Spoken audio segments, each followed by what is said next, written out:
Bagong pyesa na naman para kay Ultra, mga boss. Kumuha tayo ngayon ng Akosato na quick throttle, pati ng Daytona na grips. Ito galing pa tong Indonesia, guys. Sa Shopee ko siya binili. Tagal dumating. Hindi ko lang alam kung original to, pero tingnan natin kung malambot ba o hindi. So itong Akosato, kung natatandaan nyo, i-review natin na Akosodok na basta yung Mio lang.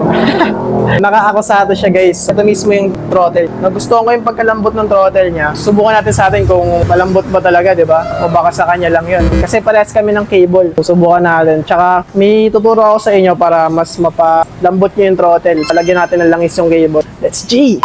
Tanggalin muna natin yung lumang grips. Tanggalin ko kung tama ito pinagagawa ko. Suwain na natin siya. Wala na rin naman na ito eh. Dito naman tayo sa kabila. Kita nyo kasi guys, ang problema naman natin dito eh, wala siyang grips. Kaya napakasakit sa kamay, tsaka medyo malalim siya.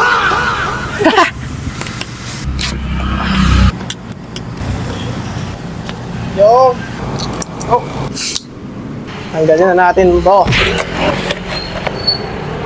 Ito yung laman niya. Parang baril lang, bow. Allen wrench siya.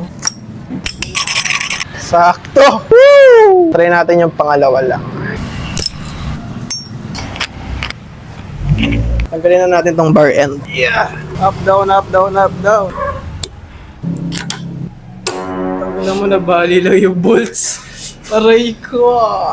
They ask you how you are, you just have to say that you're fine when you're not really. Buwan na lang natin siyang pokpokin ng persahan paloob para pumasok siya ng sagad tapos malagay natin yung bar end na bago. Mindset boy Albert Einstein. High IQ mga boss. Gagawin muna natin yung ating old school method. Lalagyan lang natin siya ng langis tapos ay gaganto-ganto natin siya para maglaro sa loob. Tanggalin lang natin yung spring, lagyan lang natin sa gilid.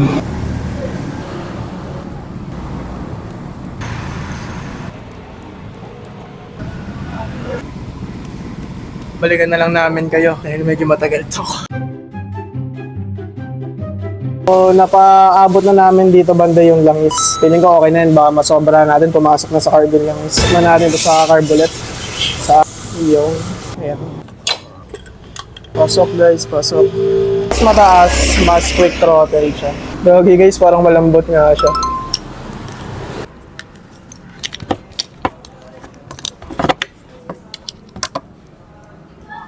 Boss, nakabit na natin itong Akosato. Grabe guys, sobrang lambot nga niya, napaka-smooth, grabe. So, kabit na natin yung binili natin galing Indonesia, Daytona. Honest review, medyo matigas siya ng onti na malambot. So, siguro ito yung sa throttle, yung malambot, si matigas sa kabila. Sarap naman siya hawakan. Nahinga natin sa throttle. You know. Tagad na siya. Gago. Ang lambot guys. Yun. Ito yung bar end niya guys. Daytona. Igats! Solid guys, di lang pantay yung D pero okay na yan. Aba, huli to boy.